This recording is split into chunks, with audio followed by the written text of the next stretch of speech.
Bom dia, gente, bem-vindos aos meus alunos, aos que não são meus alunos, que eu estou vendo algumas pessoas que eu não conheço, então suponho que não seja da turma, isso é bom, né? Porque significa que pelo foi menos, bem divulgado, né? Não sei se foi bem divulgado, foi muito rápido, mas pelo menos a parceria é boa, né? Então, para quem não conhece, hoje eu tenho o grande prazer de trazer essa daqui eu posso dizer que é amiga mesmo, porque a gente se conhece há 20 e quantos anos?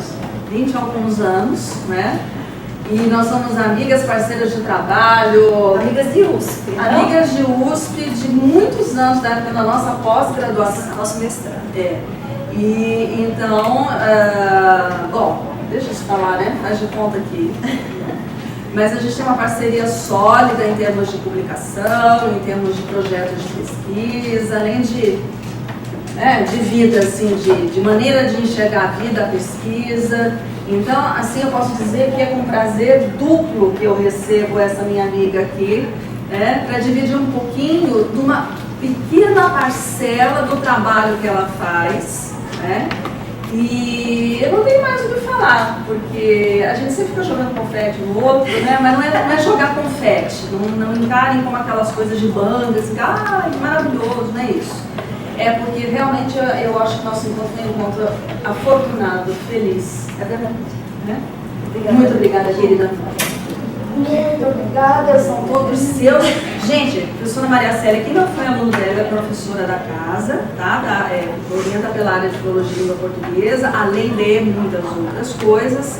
Mas ela é uma pessoa, assim, bem como eu, assim, bem acessível. Então, quem quiser parar, perguntar, Fica à vontade, não já. precisa, é só começar a falar, tá bom? Porque eu esqueço de parar de falar.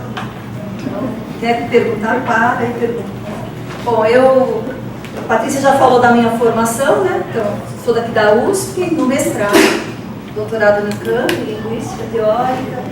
Então, vocês vão ver umas coisinhas estranhas aí. Quem é ela para falar disso? Então, eu já vou mostrando, sou mestre em neurociência também. Então, por isso que eu falo umas coisinhas um pouquinho fora da área. Sou uma pessoa fora da caixinha e gosto de ser fora da caixinha. Então, eu separei um tema aqui para falar com vocês. Eu sei que a Patrícia trabalha com herança. É aí que a gente muitas vezes se encontra para escrever artigos, a gente fala sobre herança cultural e toponímia, né, que está tudo ligado. E a gente se cruza em muitos pontos. Um dos segmentos da minha vida, um dos percursos da minha vida vai ser mostrado aqui, parcialmente, por meio da pesquisa que eu faço, mas muito levemente, mais para provocar uma discussão, um debate, do que para ensinar alguma coisa e mostrar o caminho, né? Só para mostrar o que eu faço e a gente discutir a respeito.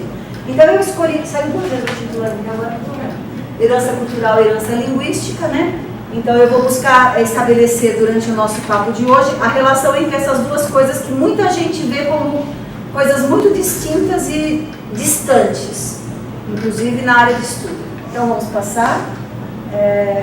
Aqui não posso começar sem falar todo mundo que pôs dinheiro no meu estudo, todo mundo que financiou a minha pesquisa. Obrigatoriamente tenho que agradecer e citar a CNPq, pelo meu pós-doutorado, pela minha bolsa PQ, a CAPES, pelo meu pós-doutorado em Macau, o primeiro pós-doutorado que eu fiz em Macau, na China. A USP, que sempre me libera para fazer essas loucuras, e a Universidade de Macau, que me decepciona. Além disso, ali no cantinho, a Universidade Sichuan Internacional de Estudos Internacionais Sichuan, onde eu também aprendi muito sobre a cultura chinesa. Vamos passar adiante. Bom, então, de onde está a cultura? Primeiro, o que é herança? E onde está essa herança? É o que a gente pergunta. Então, a depender da área em que a gente se encontra, a gente vai dizer que a herança está naquela área e a gente vai tentar enxergar, como a cultura passa por meio daquela herança naquela área, né? Então, eu acho que primeiro a gente então tem que estabelecer bem o lugar de onde falamos e de onde a gente pode, de que modo a gente pode situar essa herança relacionada à cultura. Primeiro, a gente tem que se lembrar sempre que tem um momento nosso que parece, nós nunca somos individualmente alguma coisa no mundo, porque a gente já é, desde a concepção, uma mistura, uma herança de dois seres completamente diferentes, né? Que hoje em dia raramente permanecem juntos a vida toda, né? Para constituir essa família. Então, somos seres históricos, nós já mantemos a história de duas famílias e nós condensamos essa história nesse ser que nós somos. temos uma descendência, e depois temos ascendência, que já falei lá em cima, e a descendência que vem logo depois, e também vai formar essa unidade familiar, também com seres totalmente diversos, né? Somos seres sociais pelas relações que nós estabelecemos fora desse núcleo familiar. Então nós temos os vários nichos, os vários campos sociais de atuação, os vários campos de interação, os vários contextos que nós criamos para interagirmos. Isso eu vou chamar daqui a pouquinho de nicho, os vários contextos de conversa, de interação que a gente tem, às vezes não só de conversa. Então nós temos aí células muito antigas que sobrevivem dentro de nós. Elas vão morrendo ao longo do tempo, vão se renovando, não é? Mas a gente já é um ser divisível já desde o início da nossa história, né? Por processos de mitose, né? Processos totalmente biológicos. Bem, então, falando em processos biológicos, essas células se dividem, são estudadas, conseguem até prever qual é o sexo da criança que vai nascer, não é verdade?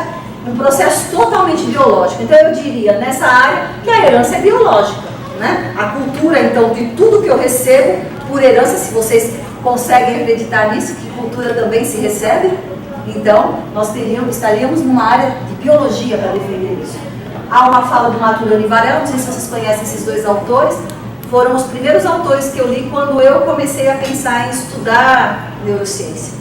Eles me abriram a mente para isso, quando eles dizem que nós na verdade, somos comandados por células. Somos comandados por seres muito menores. Então, quando a gente pensa assim, que a gente tem essa vontade de viver, a gente está deprimido, tudo isso é a química dentro do nosso corpo funcionando e agindo para que a gente tenha aquelas emoções e sentimentos naquelas situações quais.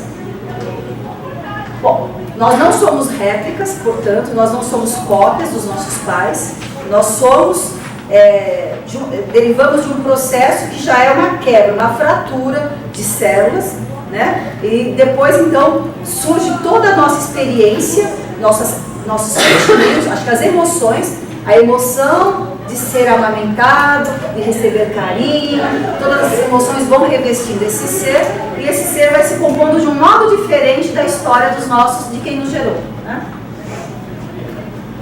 Adiante, por favor. Mas a gente sabe que nem tudo, se você puder copiar esse link e colocar na página da internet para mim, nem tudo é herdado, né? Então, se tudo fosse totalmente herdado, não haveria autistas, não haveria cegos, não haveria uma série de tipos de patologias e deficiências e barreiras que a gente pode encontrar na nossa sociedade. Então, algumas características dos seres são adquiridas no ambiente, em decorrência de contato com outros seres ou outros objetos no mundo, mas também existem aqueles que são de malformação. Então, nem todo processo evolutivo segue o mesmo caminho para todo mundo. Então, aí a gente já mostra uma diferença, né? Conseguiu? Dê uma olhada, clica no... Isso, vamos dar uma observada nesse vídeo. Tem som? Está no máximo? Se não estiver lá embaixo. This is an awareness test. How many passes does the team in white make? Quantos passos o pessoal de branco dá?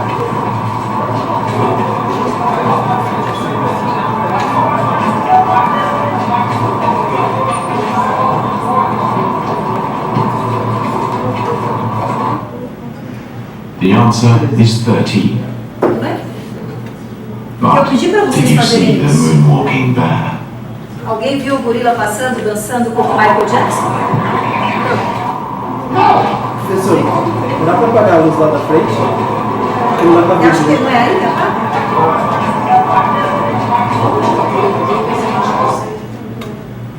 Se a gente consegue... A nossa mente, ela é guiada pelos apelos do contexto. Então, se eu peço a vocês, se o comando contem quantos passes foram dados com o pessoal de branco, vocês vão se concentrar, sua atenção vai ser bem concentrada nesse aspecto.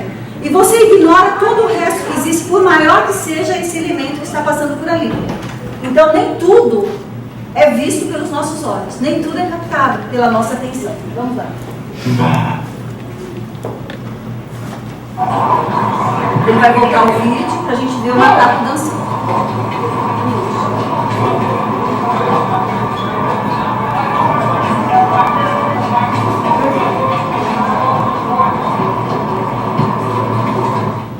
Viram? Não? Sim? Então, assim, isso, podemos voltar lá. Então, na verdade, assim, isso acontece, eu estou mostrando uma coisa óbvia, que é um dos objetos com os quais eu tenho trabalhado, que é a visão, né, a categoria da visão. Então, existem muitos outros fenômenos e patologias que podem estar presentes nessa sala e a gente nem sabe que estão aí. Quando a gente pega, por exemplo, o texto do Guimarães Rosa, e tem a personagem, o Miguelin, e ele fala que ele de repente ganhou um óculos e passou a enxergar o mundo de um modo diferente. Quer dizer, ele viveu todo o mundo, todo momento de vida sem viver as experiências na sua completude, porque ele não enxergava perfeitamente. Até que um dia alguém deu um óculos, ele pôs e tudo mudou. Aí ele passa a entender a beleza do campo, a beleza do entorno de onde ele morava, ele começa a ver coisas que ele não via. As pessoas que não enxergam não têm consciência de que não enxergam. A gente, por acaso, vai ao médico e descobre que já não está mais enxergando. Isso aconteceu, por exemplo, comigo, quando eu estava na livre docência. Eu não preciso de revisão no revisor de texto, que eu mesma faço a revisão do meu texto. Eu acabei, quando eu pedi para um colega fazer a crítica do meu texto, ele falou, mas você troca toda hora a letra A pela letra E, você troca toda hora a letra S, não sei o quê. Eu falei, imagina. Aí eu fui ver, ele me mostrou, eu falei, não acredito. Fui para o médico, botei o óculos cheio de erro na tese. Então, assim, nós não enxergamos, porque cada um de nós pode ter um processo qualquer sendo desenvolvido, mas nós não temos consciência de que há essa possibilidade de não enxergarmos. Não é verdade? Então, aqui são alguns casos, né? A escotoma, a cegueira, né? E vários outros casos. E mesmo quando a pessoa diz que ela é cega, ela pode enxergar em várias gradações, né, a imagem que está à sua frente, fazer leituras diversas, né? Bem, então, nós podemos ter uma visão cega, mas se a gente pode ter uma visão cega, a gente também pode ter um tato cego. A gente também pode ter os outros sentidos todos cegos. E tudo isso não é herdado, tudo isso é bem individual, é bem experiência pessoal mesmo. Vamos adiante. E aí a gente pode perguntar então, se enxergar é inato. Então, quando a gente fala em cultura, em herança cultural, a gente pensa que todo mundo recebe um pacote fechado, que a gente se encaixa ali dentro e a gente vai reagir da mesma forma às mesmas situações. Mas nós sabemos que existem muitas condições, muitos estímulos que causam efeitos diversos nas pessoas, não é verdade? Então aqui um exemplo é o caso uma história verídica, tem até um filme, não me lembro qual é o nome do filme, que passou lá no cinema, que é baseado nessa história do paciente do Oliver Sacks. O Oliver Sacks, acho que é o neurocientista, o único neurocientista que eu conheci, que consegue contar suas experiências e todo o seu estudo para as pessoas que são leigas. Então, quem puder ler o livro do Oliver Sacks, alguns já leram, por exemplo, no colegial, no ensino médio, quando a gente lê Tio Tungstênio, alguém leu esse livro? A gente aprende mais sobre química do que assistir a uma aula, porque ele conta a história de como ele aprendeu a química do tio dele, como foi a experiência de viver isso. E aí a gente aprende muito sobre os nomes dos elementos químicos, lendo aquela historinha. Por isso eu trouxe o Sacks. Ele conta a história do Virgil, que é um cego. Ele desde a primeira infância ele é cego. Então, primeira infância vai até os 4 anos, então assim, desde essa idade ele já não enxerga. E ele passa a vida sendo protegido pela família. Mas os pais vão ficando velhos e resolvem que ele tem que ter uma profissão e tem que levar a sua vida adiante. Aí matriculam num curso de massagista e ele depois se torna um exímio massagista e vai trabalhar na ACE, Associação Cristã de Moços. E começa a atender as pessoas. E ali ele faz a vidinha dele. Ele tem um apartamento perto, ele aprende o caminho, então ele tem uma vidinha autônoma, um cego autônomo e muito feliz. E uma pessoa com a qual ele trabalha, que depois se torna a noiva dele, põe na cabeça dele que ele vai voltar a enxergar. E aí, então, mas ele tem muito receio disso, porque ele está acostumado a ser cego. Ele tem um cachorro, ele tem um gato, ele tem um apartamento, ele é massagista, ele tem uma vida toda arranjada. E aí a noiva fala, mas a gente vai se casar, você vai me ver entrar de noiva na igreja, é meu sonho, eu quero que você me veja entrando de noiva na igreja. Então ele resolve se submeter à cirurgia, e foi um sucesso, só que a ideia de toda pessoa, mesmo nós, quando nós temos uma criança em casa, a criança nasce, o bebê nasce, a ideia é que ele está enxergando tudo, e na verdade, todos os órgãos do nosso corpo, após o nascimento, passam por, desde antes já, mas passam por um processo de maturação e adaptação ao ambiente. Então, nós passamos a enxergar se recebermos os estímulos para enxergar. Então, aos poucos vamos aprendendo o que é profundidade, o que é distância, né, o que é velocidade, né, ou qual é o rosto da minha mãe, qual é o rosto do meu pai, tudo isso vai sendo também um processo de aquisição, mas ninguém fala disso. Quando a gente fala em processo de aquisição de linguagem, a gente está falando de língua. Quase sempre os professores estão falando de aquisição de língua, de gramática, não estão falando de linguagem. E a linguagem é tudo isso que eu estou falando. É você poder enxergar, olhar aqui a Patrícia encostada na parede, por exemplo, e saber que a Patrícia não faz parte da parede, mas que ela é um corpo que está um pouquinho para fora da parede. Então é um contorno que o Virgil, por exemplo, não enxergava. Ele enxergava uma moça na parede, um quadro que faz parte da parede. Então nós temos que adaptar nossos olhos, nossas mãos para pegar, nossos movimentos de caminhada, de engolir. Engolir é um aprendizado, não é... Tudo que a gente faz é um aprendizado, então é a aquisição de linguagem também aí, né? Vamos adiante. Bom, eu não preciso nem dizer que o Virgil quase se suicidou, né? Porque o mundo para quem enxerga, que não enxergava e passa a enxergar na vida adulta, causa muitos problemas. Porque nós não admitimos que adultos saiam tropeçando, derrubando coisas, batendo na gente e etc. Né? Professor, e passar essa janela da infância dele, estímulos, porque agora ele já é adulto. É possível, através desses estímulos, ele voltar a enxergar como normal? Ele vai enxergar. A gente não sabe exatamente como. A história do Virgil foi isso. Então, ele enxerga. Há muitos casos de cirurgia que são exitosas, que se podem contar por aí. Mas os médicos acabam fazendo um acompanhamento psicológico, etc., junto, porque a pessoa cai numa depressão profunda, porque ela tinha uma autonomia que ela perde. Então, é possível enxergar sim, dependendo da doença que tem, passa por cirurgia, volta a enxergar, mas assim, fez a cirurgia, tem que aprender a enxergar. Ele não sabe o que é distância, não sabe o que é profundidade, não sabe nem andar, ela não sabe o que é um gato e um cachorro. Porque uma pessoa que enxerga não precisa pôr mãos. E os cegos põem mãos. É pela mão, apalpando, que ele sabia. Então ele chegou em casa, ele sentou, lá vieram os dois bichos, ele olhou e ficou parado. Qual é o fulano e qual é o ciclano? Qual é o gato e qual é o cachorro? Então ele ficou parado, olhando, quando um pulou no colo, ele apalpou com o olho fechado. Eu sei qual é esse. Mas ele não tem a visão. Aí ele começa a associar o que ele vê com o que ele apalpa. Então é um aprendizado que vai se desenvolvendo. Bem, a minha hipótese aqui é que, voltando à nossa área e tentando me encostar no que a Patrícia tem falado aqui com vocês, é que todas as palavras foram parte do processo do pensamento. Não existe nenhuma palavra que não foi pensada para depois ser articulada. E o que é articulação? Se não brincar com a língua, com o vento, a gente vai produzindo, né, é emitido pelos pulmões. Então, a criança quando está... se a gente pensa no processo de aquisição de linguagem, vai esperar a criança passar a fase do balbucio, a balbucio então não é considerado linguagem. Mas, hoje a gente sabe que o balbucio já é aquisição de linguagem. Então vejam como a ciência vai evoluindo, mas os livros continuam ensinando as mesmas coisas. E a gente tem que esperar o momento em que ele fala mamã. Mas será que no momento que ele faz mamã ele já não estava antes? Né? Será que ele já não estava brincando com a boca e tentando produzir o som, reproduzir sons que ele ouvia? Não é? Porque já se sabe em pesquisas lá da MIT que a criança já escuta estando na barriga da mãe. No ventre da mãe, a criança já reconhece vozes, né? Mas a aquisição de linguagem continua sendo estudada de um tempo para frente, ignorando todo momento de aprimoramento. Então, quais são os fundamentos que eu vou usar aqui?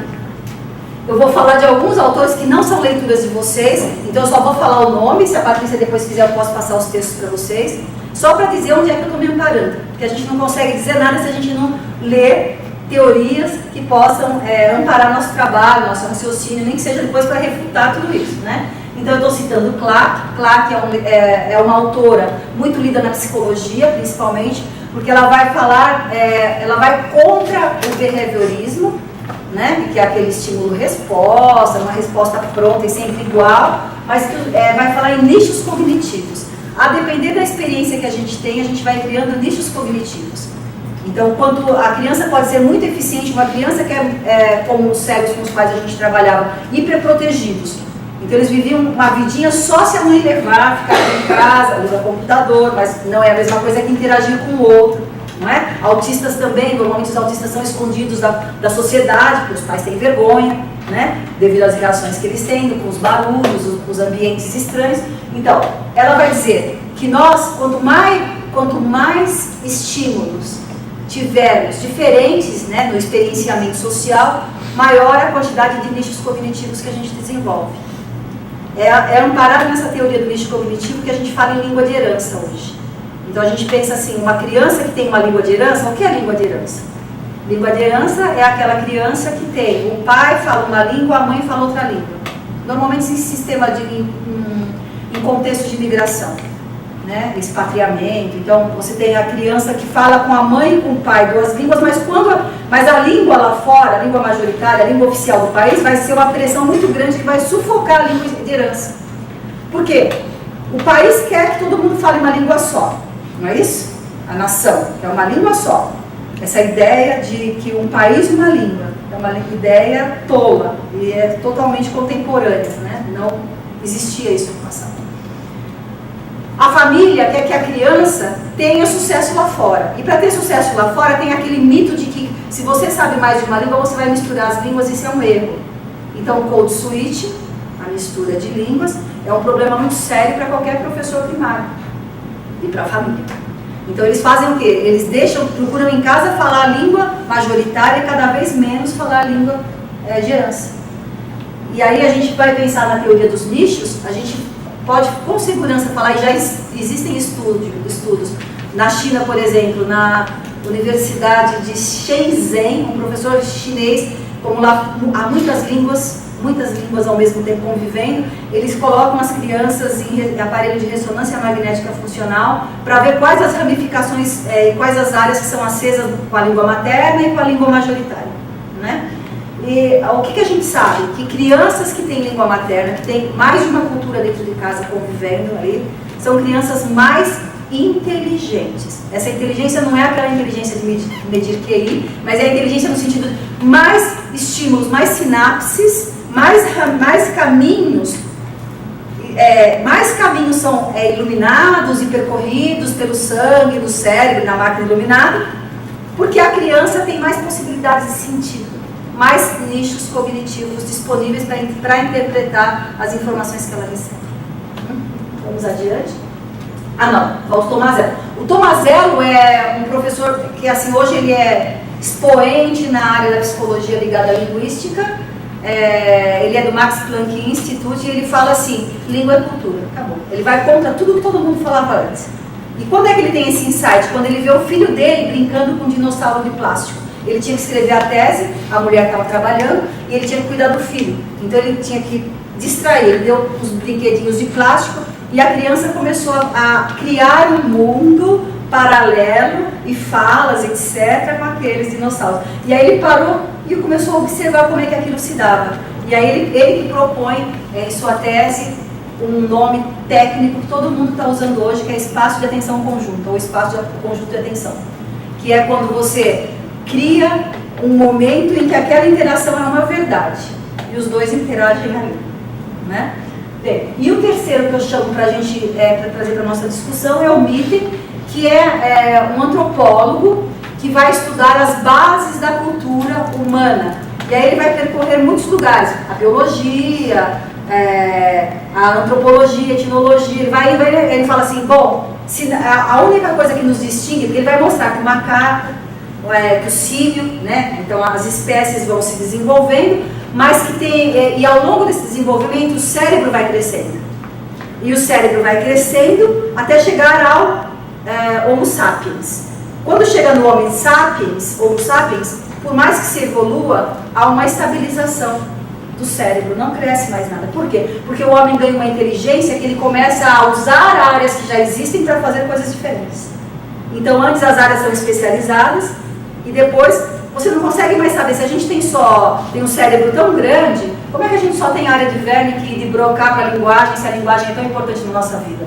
Porque nós usamos todas as outras áreas a favor da linguagem. Então hoje a gente consegue usar o processamento de corpo, de movimento de corpo, por isso que a gente fala que a língua e a linguagem é corpórea. Não existe gramática que não seja corporificada antes.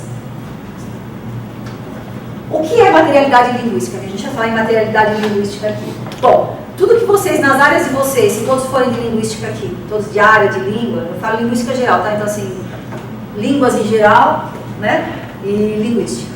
Tudo isso para mim é linguista, quem mexe com língua, né? Então quem trabalha com língua, quem estuda língua. Então, o que é a materialidade linguística? Materializar pensamento em palavras é a materialização linguística. Então qualquer nível de análise é materialização linguística. Pode ser o discurso, pode ser a semântica, a pragmática, a sintaxe, a fonêmica, a fonética, a fonologia. Qualquer nível é materialização linguística, ok? E só que essa materialização linguística vai criando novos nichos, porque a gente não cria novas palavras. Raramente criamos palavras, nós criamos novos nichos cognitivos para usar aquela palavra que já é velha. Então a gente pega aquela palavra que já existe e coloca num novo contexto de uso, para nomear outras coisas. E aí nós criamos um novo nicho de conversa, um novo nicho interativo, que é um nicho cognitivo, de compreensão daquela palavra. Bom, vamos adiante. Aqui é só para a gente recuperar o Tomazello, que ele fala que língua é cultura, em seguintes aspectos. Ele vai falar em língua, um psicólogo falando em língua. Ele vai falar que a língua tem aspectos intencionais, ele só não usa o termo pragmático, agora nos livros mais novos ele fala. Então ele fala que língua tem aspectos intencionais. Por que eu estou falando isso para vocês? Porque muita gente fala para a gente que a gente só tem que ficar trabalhando com descrição de língua, ou ser professor, ou ser tradutor. Acabou. Nosso campo de trabalho é esse.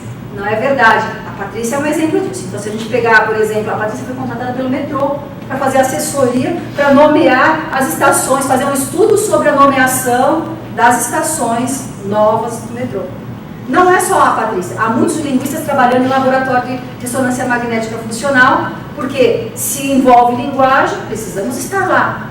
Nós estamos ligados ao campo de saúde porque muitas doenças impactam a saúde. Então, a fonoaudiologia foi criada num vão que a linguística deixou. Então, assim, como ninguém foi cuidar dessa área, criou-se uma nova área. Enquanto a gente não tomar conta do nosso quintal e ocupar esses espaços, novas áreas vão surgir e vão tirar da gente as coisas que a gente descreve, as coisas que a gente descobre. E o segundo são os aspectos estruturais e base semântica, que ele vai chamar de gramática. Então, tudo que não for pragmática, para ele joga em gramática. A gente faz uma distinção um pouquinho mais refinada disso. Mas para a gente entender a ideia dele, basta. Então, todo linguista tem que olhar para aspectos intencionais e estruturais. Vamos adiante? Quais são as implicações disso? Quaisquer palavras, quando eu falar palavra, pode ser um nome maior que não só uma palavra, uma unidade separada por espaços na escrita, tá bom? Então, uma expressão lexicográfica, né? Lexicográfica, fala, né? Vai, então uma palavra. Então a gente tem palavras que representam sentidos que são culturalmente compartilhados. Só que, por que nós não sabemos, algumas palavras nós não sabemos o sentido? Por quê? Porque nós não vivemos aqui, não temos aquele nicho cognitivo. Então, se uma palavra que é antiga, eu posso não ter feito uma leitura antiga, porque eu não tenho como voltar no tempo para poder ter acesso àquela interação. Então, eu tenho que ler literatura, tenho que ler textos de outra época para expandir os nichos da minha mente. Essa é a funcionalidade que a gente tem, não é só fruição.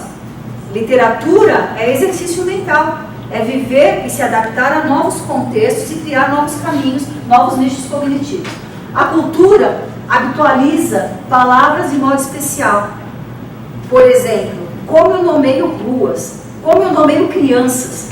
Então hoje eu é um nome de pessoas que têm na faixa de idade de 60 anos, de 50 e poucos para 60 anos. Ninguém mais coloca o nome do filho de série. Então, o meu nome é datado. Então, cada época tem os nomes datados.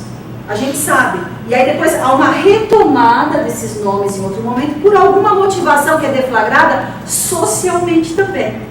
Então, vejam, nós nós achamos que somos autônomos, mas nós estamos numa rede muito grande e que somos impactados por tudo que todos os outros fazem, né? Se nós fizermos parte disso, nós fomos autistas, fomos pessoas isoladas do mundo, ou pessoas...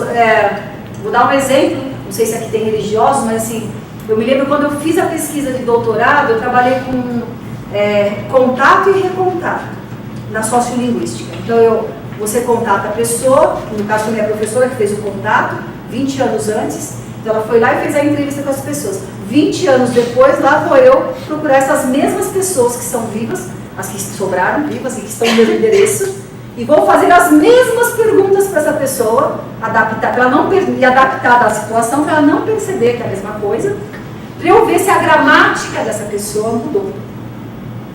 As pessoas que menos demonstraram acompanhar a nova gramática da língua, nesses 20 anos, foram as pessoas isoladas socialmente. Então, vou citar um caso, dois casos. Então, assim, havia 2 crianças que foram gravadas por minha professora, 20 anos antes, no Rio de Janeiro, e essas crianças tinham mais ou menos a mesma idade.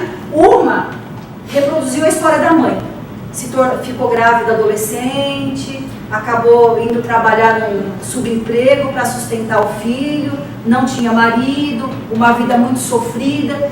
A segunda, ela rejeitou o modelo familiar. Ela não queria reproduzir aquele modelo. Então, ela fez a virada da família dela. Foi a primeira filha a fazer faculdade, ela fez a Universidade Federal no Rio de Janeiro. Fez concurso na Força Aérea, que lá tem muita polícia, né? Muita Força Aérea Marítima no Rio de Janeiro. Foi trabalhar dentro, mas não como militar, mas assim, como uma profissão específica, se não me engano, nos recursos humanos. E ela conheceu gente, começou a fazer música, ela teve uma outra trajetória. 2 pessoas no mesmo ambiente com trajetórias totalmente diferentes. Essa moça que reproduziu a história da mãe e que passou a fazer bolo para fora, comida para fora, lavar roupa, tudo dentro de casa, sem contato com o mundo lá fora, muito pouco, ela não adquiriu gramática nova. As construções novas da língua. A segunda, totalmente. A segunda já estava namorando com um músico, acompanhava o namorado à noite, onde ele tocava nos bares, etc. Então, uma vida totalmente diferente. O que seria essa gramática nova? Então, no meu caso, eu selecionei as bases comparativas do português. Então, as conjunções comparativas e locuções comparativas. Aí eu sei que, quando eu comecei a estudar, eu estudei a palavra tipo como inovadora. Hoje é muito usada, mas quando eu defendi em 2005, eu fiquei 4 anos fazendo doutorado, acho que 4 anos, foi lá no começo que eu decidi isso. Lá no começo havia muito preconceito. Aqui em São Paulo dizia que tipo era usada por motoboy só. Todo mundo falava assim, é linguagem de motoboy. Todo mundo falava assim. Né? Então, quando eu perguntava que eu tinha que pegar a avaliação de professores, eu peguei os Geraldo, da minha sala, o professor de fonética que trabalhava na minha sala, e aí eu passei o mesmo questionário que eu passava para os outros, passei para ele. Geraldo, dá uma olhada na minha tese, eu vou fazer isso, o que você acha? Tentar responder. Ele falou assim, eu nem vou responder isso aqui, não tem nem cabimento isso, você vai estudar isso aqui, não existe, isso aqui é uma linguagem restrita, é gíria, vai sumir. Sumiu? Não sumiu, ela passou para outras formas, então ela foi crescendo. Quando eu acabei o doutorado, eu tinha acho que 5 construções gramaticais com tipo. Então, um tipo comparativo, todos têm base comparativa, mas um tipo que é conjunção, um tipo que é marcador, e você vai pegando os tipos de tipo. Mas todos os outros tinham como, alguns tinham feito, alguns tinham igual. Todos tinham como. Tipos, só os que tinham contato com o mundo lá fora ou com jovens. Então, os professores universitários com os quais eu trabalhei, todos eles tinham, porque eles dão aula para os jovens. Tem filhos, tem netos, então tem esse contato. Precisa ter uma empatia. Se você tiver antipatia pelo termo, você também vai rejeitar e não vai usar. Então, o que eu vi foi isso. Pessoas isoladas do mundo não usam. O caso mais dramático foi comparar. Eu pegava pessoas da mesma idade, que tinham mais ou menos a mesma trajetória. Eu comparei um homem com uma mulher. Não. Eu comparei 2 homens, esse mesmo homem com uma outra mulher. Vou falar do caso do homem com a mulher. Porque é um dono do posto de gasolina, um senhor que tem um posto de gasolina, e ele vivia ali conversando, trabalhava muito no primeiro momento, estava criando os filhos estudando, não sei o quê. No segundo momento, o filho já tomava conta do posto. O pai ia para o posto, mas não fazia mais nada, a não ser conversar com todo mundo. Ele usava muito tipo. Ele usava todos, mas usava o tipo bastante. E uma senhora que ficava só na frente da televisão, ela teve uma decepção na vida. O marido atraiu uma pessoa que ela conhecia e ela, a partir daí, ficou com muita vergonha de sair na rua. Porque ela teve vergonha ao invés da outra ter vergonha. Porque ela se sentiu culpada pela traição. Então ela não tinha coragem de pôr a cara na rua. Ela só saía aos domingos para ir ao culto. Todos os outros dias ela ficava pela TV vendo culto. Não fazia mais nada. Então ela tinha uma linguagem muito restrita. Quando você puxava assunto para conversar com ela sobre coisas quaisquer, que ela já tinha falado no primeiro momento que ela fazia, ela já não fazia mais, ela já não usava muitas das construções. Então a gramática vai sofrendo uma regressão. A pessoa não absorve o que vem de novo e ao mesmo tempo ela vai ficando restrita, porque o discurso fica muito religioso, tudo que fala remete ao discurso da religião. Bom, as palavras são associadas a nichos então específicos, sociais específicos, e os nichos sociais são cifrados na materialidade linguística. Até mesmo no som que a gente produz, na maneira como a gente fala, está lá cifrado o nosso nicho cognitivo, a nossa vivência. Bom, língua e linguagem. Eu sei que vocês aprenderam aqui na USP a não separar língua de linguagem. E eu vou aqui separar língua de linguagem. É preciso separar a língua de linguagem. Por que a linguística não separa? Não sei se hoje já está separando. Porque a Ivani Viotti levou um banho de cognição e se tornou cognitivista. Então talvez esteja vendo um pouco diferente. Mas ela se tornou uma das melhores cognitivistas que a gente tem. É engraçado isso, né? De repente, assim, numa experiência que ela teve com o Mike Leland, o Leland da Modernas. E ela começou a ver coisas que a gerativa já não conseguia mais comportar. E aí ela mudou a cabeça, começou a ler coisas maravilhosas e começou a ver que havia uma diferença entre língua e linguagem. O que eu digo para vocês é que linguagem a gente já tem desde que a gente está sendo concebido, lá que a gente já começa a desenvolver sensibilidade, a gente já tem linguagem. Todas as emoções que a mãe sente, a criança vivencia. Tudo que a mãe escuta, tudo que a mãe come, a criança também recebe. Então, se a mãe sofre um trauma, a criança, não sei por que, tem trauma. Não sei por que, ela não sabe por que, na verdade. Porque é bem isso. A nossa vida começa lá atrás. E depois é um processo de perda contínua, né? Então, deixa eu ver se eu já falei tudo. Isso. Pronto. Então, assim, não há como estudar objetos quaisquer na nossa área, toponímia, onomástico em geral, se a gente não levar em conta quem é o indivíduo, que ele viveu, como é a história, o que está por trás, para a gente poder entender melhor como foi essa escolha, essas opções de vida. Vamos lá?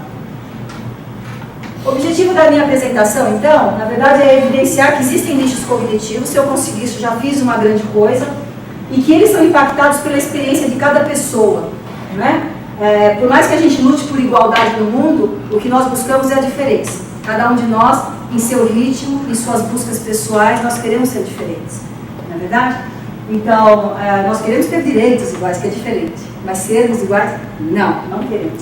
A forma como construímos a realidade, de que participamos, e como a gente se movimenta, como a gente reage, tudo isso é marcado na língua e na linguagem, na maneira como nos vestimos, falamos, gestualizamos, mas também na maneira como como a gente codifica na língua tudo isso. Por isso que fazer linguística e pegar por uma entrevista, a gente consegue pegar muita coisa mesmo, se a gente tiver acesso a todos os componentes linguísticos juntos, né? A atividade linguística permite, então, investigar esse modo como as pessoas organizam essas informações todas no nicho e os nichos em que ela vivenciou tudo isso. Você disse que a gente quer ser diferente. Mas e as tribos? As pessoas, elas também se tornam adolescentes, se não ficar igual à tribo que ele faz, se sente diferente da tribo e sofre. Mas é a fase de desenvolvimento, assim, mas não é só adolescente, não vou falar que é adolescente, isso acontece com adolescente, quando você ingressa numa fase que tudo é meio desconhecido por um lado, encantador por outro, você cola naquilo que te apetece mais e você absorve esses comportamentos. Isso não é só adolescente. Eu, quando ingressei na USP, eu procurei seguir padrões USP. Todo mundo faz isso. Todo mundo faz isso. Alunos USP também. Você vem lá do não sei onde, você entra aqui, você tem um padrão USP. Você começa a absorver. Você pode até transgredir, como existem os transgressores também, não é verdade? Então, assim, depende da... não é índole, é o revestimento mesmo de formação de cada um. Existem adolescentes que não passam, que não usam piercing, que não fazem tatuagem, né? Eles vão para uma outra caminho. Para outra. Então, assim, são várias. Mas tenta ter uma identidade Sim. com alguma coisa. A família não tem... ser totalmente diferente. É isso mesmo. A família, isso é em todas as etapas, como eu estou dizendo, volto a dizer. Então, assim, o adolescente, a criança não, a criança está chupando tudo, meio que chupando tudo, aprendendo tudo. Eu estudei os adolescentes também nessa época do tio. Então era no momento em que os pré-adolescentes estavam reivindicando espaço na sociedade. Eles não queriam ser chamados de criança. Foi naquele momento que eu estava fazendo minha tese. E aí eu acompanhava esses grupos para cinema, eu morava no condomínio Porto Seguro, que é uma cidade lá dentro, né? Então, assim, eu tinha que fazer a tese, cuidar de 2 filhas, da casa, então eu falava assim, eu tinha que ter adolescente, mas eu não tenho esses adolescentes. Minhas filhas são uma pré-adolescente e uma adolescente. Quando vocês forem ao cinema, sou eu que levo, hein? Quando vocês forem ao cinema, eu que levo, hein? Tudo eu levava, então eu ia no carro ouvindo conversa deles. Os pré-adolescentes têm os adolescentes como modelo. As crianças não, as crianças são os pais ainda. As crianças estão voltadas para a família. Pré-adolescente olha para o adolescente. Os meninos não querem nem saber das meninas. Os adolescentes. São os meninos que impactam a vida deles. Só depois desse salto é que as meninas passam a ser de maior interesse. Então, assim, a gente vai buscando, vai passando por uma etapa de igualdade e depois da diferença. E quando você ganha uma autonomia, a trajetória de todas as pessoas é pautada lá na frente a autonomia, porque todos vamos morrer sós. A gente nasce ali sozinho e vai morrer sozinho. Então, quanto maior a autonomia a gente ganha na vida, a gente vai aos poucos percebendo que é bom. Então, normalmente quando há movimentos de greve, esses movimentos que a gente conhece aqui na USP, porque a USP é uma dinâmica assim imensa, a tendência também, quando a gente está meio perdido, é encostar em um dos grupos, ou daquele que fura a greve, não quer participar, às vezes não é nem furar, não quer saber disso, ou aquele que faz parte de tudo isso. Mas a gente leva algum tempo para a gente ter a nossa opinião a respeito de tudo isso. Aí a gente se descola dos dois. Eu posso tanto estar aqui, conversar com esse quanto com aqueles, eu não preciso ficar intimamente ligada a nenhum, mas eu tenho minhas convicções.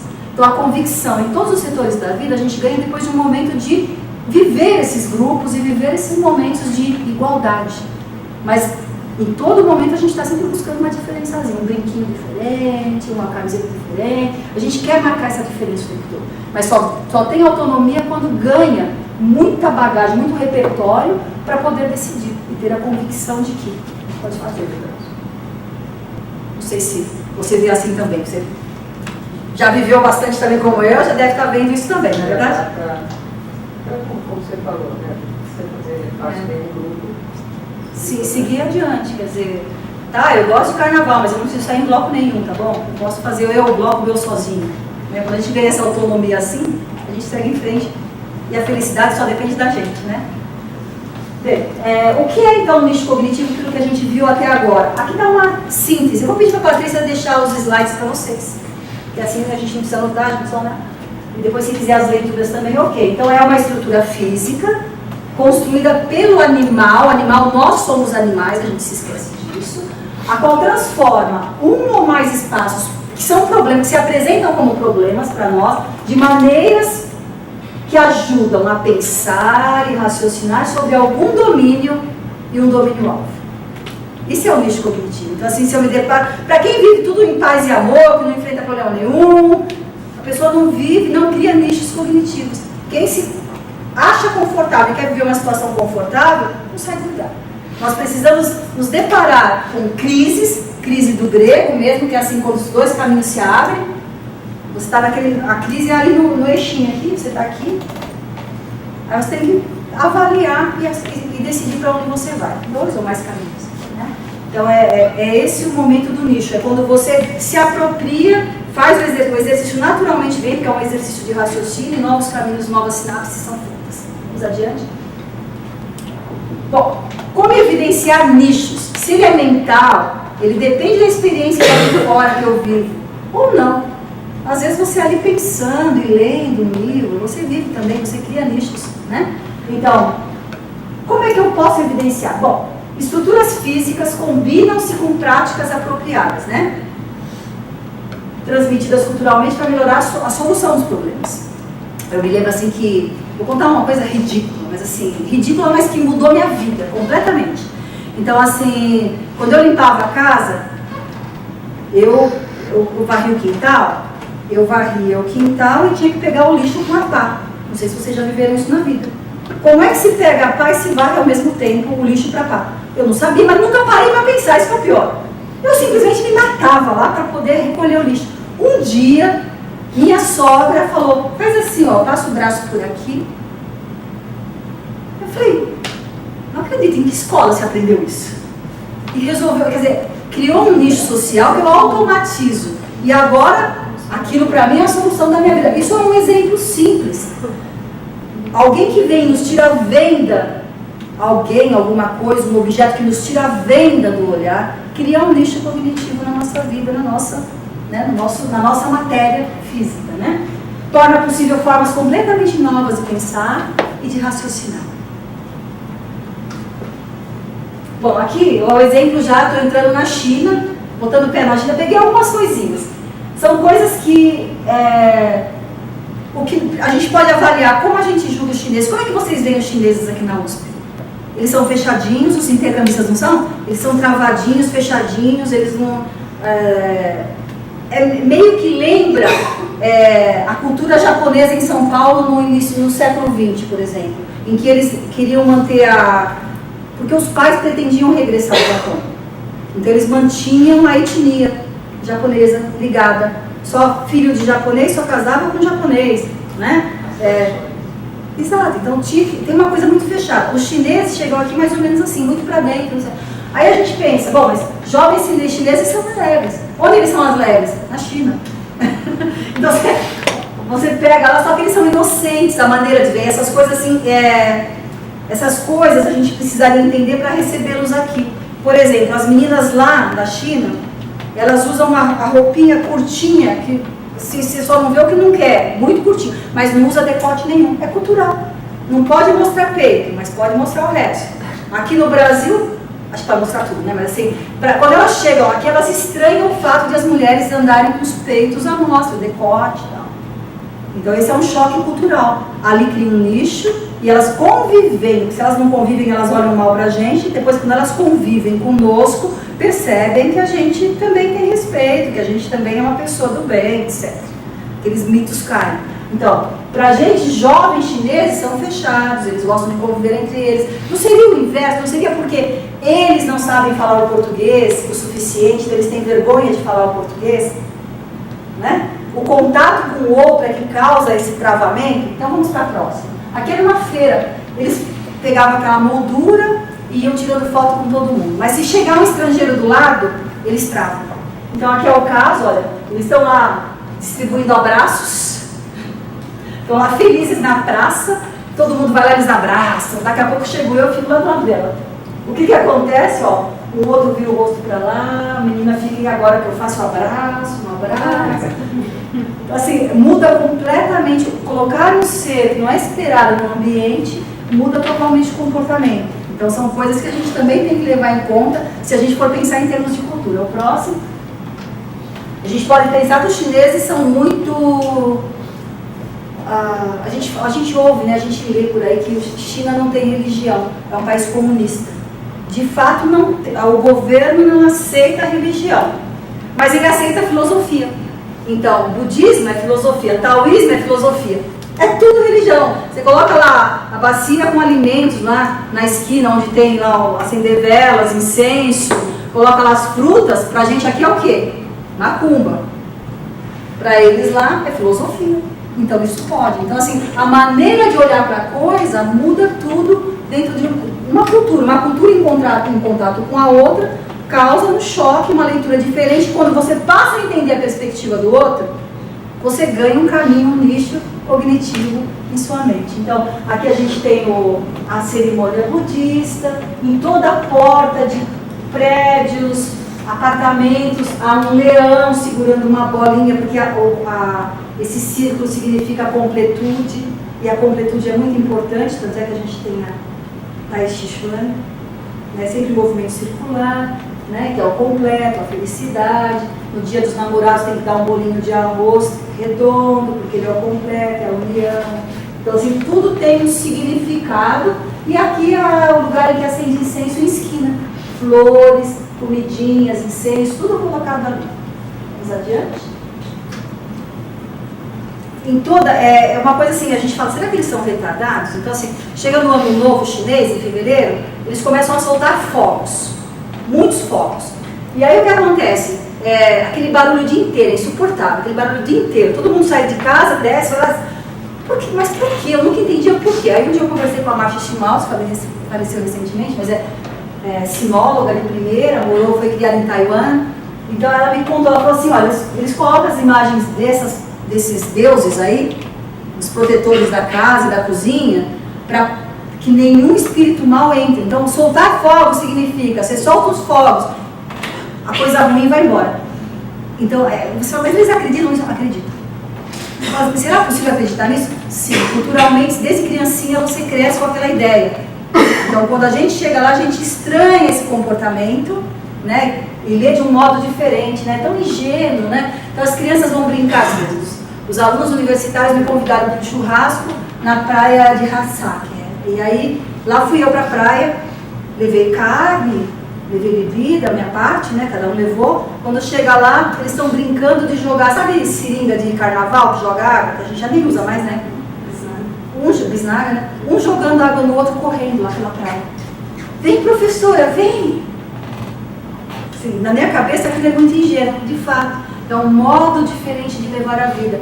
Então, o contato desses alunos que chegam aqui conosco, que temos liberdade, que eles não têm. Liberdade que eles não têm. Eles não têm liberdade de beijar na rua.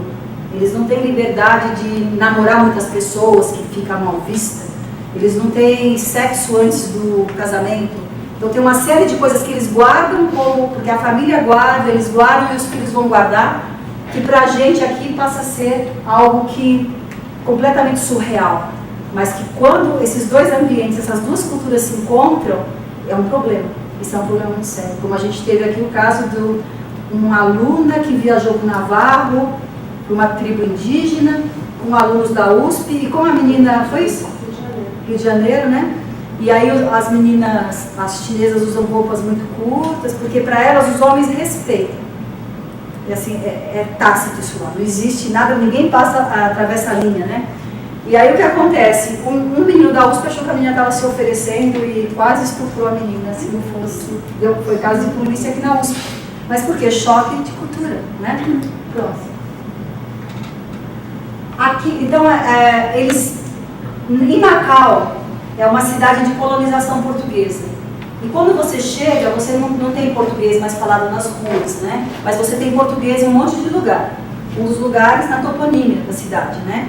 Então, que sobrevive. Quase ninguém vai mexer com isso porque acha que, de algum modo, alguns habitantes estão representados ali. Então, precisa manter. Mas quando eles se apropriam da missa católica, por exemplo, há 5 ou 6 igrejas, acho que 5 freguesias em Macau, você fala, nossa, só isso, porque Macau é uma ilha, que depois se tornou uma península. É uma ilha, inicialmente, aí eles fazem o aterro e ligam à China continental.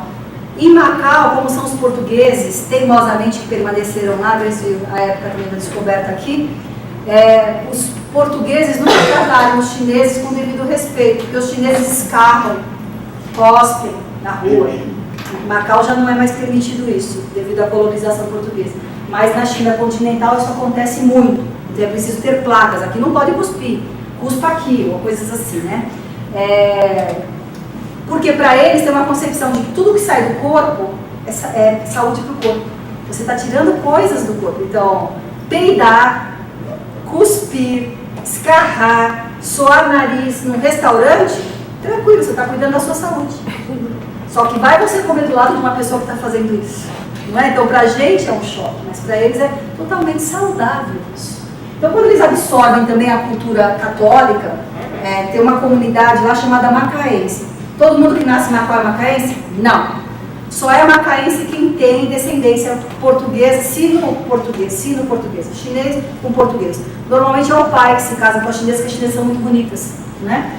Mas as portuguesas rejeitam porque os chineses são porcos, né? Então, os filhos desses casamentos e os outros descendentes, todos reivindicaram em 99 o direito de ser macaense, mesmo que não saibam falar português, né? Então, eles têm o passaporte português, votam por Portugal, não votam pela China, né, votam no consulado, mas não sabem falar português. Então, o português é uma demanda constante ali naquele pedaço. E eles vão para a missa e eles rezam a missa mais certinho do que qualquer outro lugar. Por quê? Porque é ritual. É um ritual certinho. O padre não muda uma vírgula do que está no livro, nada. Mas os santos são todos alterados. Reparem. Nossa Senhora de Fátima, o que acontece com ela? Ela está com o olho chinês. Santo Antônio, ali não aparece muito, mas Santo Antônio está com o olhinho totalmente chinês. Todos os santos da Igreja Católica têm o olhinho puxado, porque senão não faz sentido nenhum para eles reverenciar um santo que é ocidental, eles são orientais. Né? Aqui é uma das igrejas. Essa igreja é a igreja que eu mais gosto de frequentar, que é a igreja, eu não sou católica, tá? Mas eu gosto de frequentar para ver o que acontece lá. São a igreja de Santo Antônio, onde houve o maior número de revoltas e botaram fogo nessa igreja umas 2 vezes, os chineses queimaram a igreja umas 2 vezes, porque não queriam os portugueses lá. Então, assim, é uma igreja que tem muita história para contar. Eu não consegui trazer a fotografia dos escritos na parede da Via Sacra. É muito interessante, porque eles escrevem em chinês misturado com português. E para eles tudo bem, ninguém lê aquilo mesmo, é mais um ritual para eles se dizerem portugueses. Porque se a China continental invade aquilo, eles precisam ir para Portugal, eles não querem ficar lá. Porque na China ninguém é dono de nada. Todo mundo, só os corruptos são donos de alguma coisa. Porque tudo pertence ao governo. Então você compra uma casa, você é dono da casa por 70 anos. Se você sobreviver 70 anos, bem, senão você tem que comprar essa casa de novo se quiser se manter nessa casa. Você fica pagando, isso é o comunismo que a gente fala, né? O comunismo da China. Mas assim, é uma desigualdade social enorme. Muita gente pobre e muita gente com muito dinheiro. Então assim, que a gente fala assim, isso aí é coisa de capitalismo, né? Socialismo, comunismo, tudo isso misturado ali. É um povo hipercontrolado. Na internet não entra Google, não entra a internet, só a internet chinesa que é usada e todo mundo é rastreado o tempo todo. Então, por exemplo, a mãe de um amigo meu foi sequestrada por fazer parte de um grupo que discutia a religião. E aí, quando ela estava voltando para casa, indo para casa, ela foi sequestrada pelo governo, todo mundo vigia todo mundo o tempo todo, como se aqui na sala ele é o representante do governo central. Então, ele foi treinado para ser o representante. O que ele tem que fazer? Fazer com que todo mundo haja de acordo com as leis. Então, não pode ter reuniãozinha para falar de política, uma série de coisas, né? E aí ele é a pessoa que tem que semanalmente sentar lá com a representante no nível dos professores para contar, com o nível, não sei o quê. É tudo muito controlado, Então, vamos passar para o próximo. Mais uma igreja, já com estilo misturado, já não é tão igreja portuguesa assim, vamos adiante. Eles vão absorver. E aqui a gente tem a população. Vocês estão vendo aqui algumas lápides, eu publiquei recentemente um texto a respeito disso, porque eu investigava quem eram os macaenses. E eu fiz uma descoberta muito interessante. A gente tem uma camada macaense, que é um punhadinho de gente, 4% da população é macaense, sendo que alguns nem português falam. A maioria é chinesa, com muitas línguas chinesas. A maioria fala cantonês, mas tem muitas línguas ali dentro. E aí uma série de outras pessoas que conseguiram ficar lá, inclusive alguma comunidade brasileira também lá. As primeiras macaenses, as primeiras lá atrás foram casadas com soldados portugueses, porque os soldados chegavam sozinhos, né? Chegavam sozinhos, e os soldados quem eram? Normalmente órfãos de outros lugares, como de colônias portuguesas. E aí então assim, pega alguém que é português e a freira, como tem as órfãs, que também já são filhas de outros soldados que não podiam casar, que já eram casados, eles colocam as crianças, abandonam as crianças na roda do convento, as freiras pegam, essas crianças são criadas, ensinadas a falar português, além do chinês, que elas já falam, né, ali no ambiente, E essas moças mais bonitinhas são criadas para o casamento. E aí eles arranjam soldados, que também são órfãos, ou etc, etc. Fazem o casamento, eles ganham o estatuto de família macaense. E depois o passado dessa criança é apagado. Então ela não tem um sobrenome. Quando ela casa, ela ganha um sobrenome português. E ninguém mais sabe de onde ela veio e para onde ela vai. Isso tá naquele texto que a gente publicou na revista de cultura, não tá? Eu posso passar um texto. Muito bom. Esse, aliás, eu passei muito tempo no espécie de cartório, lendo as certidões de nascimento, casamento, cruzando essas. Quem nasceu, porque é uma península, né, pequena, você sabe quem morreu, onde morreu, que freguesia que foi, que cemitério que foi, você começa a cruzar essas informações, você descobre quem são essas moças aqui. Então aqui no caso a gente tem a Maria Helena de Jesus. De Jesus significa órfã. Dão um nome de um santo, um nome qualquer, sobrenome, e Fu. Essa já foi então casada com chinês. Provavelmente chinês de dinheiro, porque os chineses tinham muitas mulheres, os que tinham dinheiro. Catarina Leon, nome português, Leon. Leon é mais ou menos, é quase dragão, que é um nome muito importante. Dragão é o animal dos ciclos mais importante. E aqui muitos outros, aqui Francisco de Assis, nem nome tinha do santo, então órfão, Moca, chinês. E assim vai, então a gente vai vendo várias pessoas, aquele ali, Jacinto Miguel Jacques, é aquele chinês lá em cima, ele não ficou com um nome chinês. Provavelmente por quê? Porque ele viveu num momento em que a colonização era muito forte, então não vale a pena ter nome chinês, porque os portugueses detestavam os chineses. Quando em 99 é devolvida para a China, Macau, todo mundo passa a ensinar o chinês para os filhos, todo mundo passa a colocar um nomezinho chinês para os filhos. Vamos adiante? Ponto de partida da linguagem. Experienciamentos familiares, socialização, incursões socioculturais, movimentos implicativos de domínio e uso especializam-se em seletos nichos comunicativos. Então, quanto mais experienciamento, mais eu tenho oportunidade de entender o que está acontecendo com o outro e mais eu tenho canais de interpretação. Pode adiante. E aí chegamos a uma rua de Macau, o topônimo. Quando você vai lá, você vê essa placa. A primeira ideia que você tem é que um nome seja a tradução do outro. São 3 nomes que tem ali. Tem um primeiro nome, um segundo entre parênteses e um terceiro nome em português. O Rua Pedro Nolasco da Silva não tem nada a ver com a tradução do nome lá em cima, que é, por exemplo, Rua dos Panchões, que é, por exemplo, onde se vende fogos. Mas os chineses só leem o de cima, os portugueses só leem o de baixo. Então são camadas de sociedade que se orientam por nomes completamente diferentes. Há uma lógica em alguns nomes. Alguns nomes chineses, como os ideogramas chineses, os caracteres são sílabas, né? São sílabas. Então, às vezes, alguma placa imita o nome buscando a sílaba respectiva. Vamos passar adiante. Eu vou mostrar. Esse aqui Travessa do Padre Soares. E ali a gente tem a primeira linha em mandarim, a segunda linha em cantonês, que é o chinês mais antigo, mais cheio de traços, mais desenhos, etc. E em português embaixo. Porque eu ainda tenho uma camada velha, de idade idosa, que lê esse. Os mais jovens, porque os mais velhos não leem mandarim. Aí os mais jovens leem mandarim. E os futuros habitantes lerão mandarim. E de baixo, o português, porque ainda existem lá, existe ideia de manter o português até 2029. Vamos adiante? Então, vamos pensar em mudanças toponímicas, né? São muitos nichos cognitivos ali atuando. Então, a gente tem em caractere, aí tem o nome escrito em letras ocidentais, Seaton, que significa pescaria. E como é que chama a rua? Como é que chamava a rua no passado? Se chamava a Rua do Mastro, para os portugueses. Então, os chineses olham para a pescaria e os portugueses para o mastro do barco. Mas é o mesmo lugar. E depois essa rua passa a nomear, em 1926, um escritor famoso português que foi para lá e aprendeu chinês, se tornou professor lá na escola portuguesa, né? Só que se perdeu na droga, né? No uso de drogas lá, mas foi muito famoso lá. Então, passou a se chamar Rua Caminho de Peçanha. Pode passar? Aqui é a praça mais famosa de Macau. É no centro de Macau, se chama Praça Ferreira do Amaral. Em chinês, o que está escrito em chinês? Está assim, ó.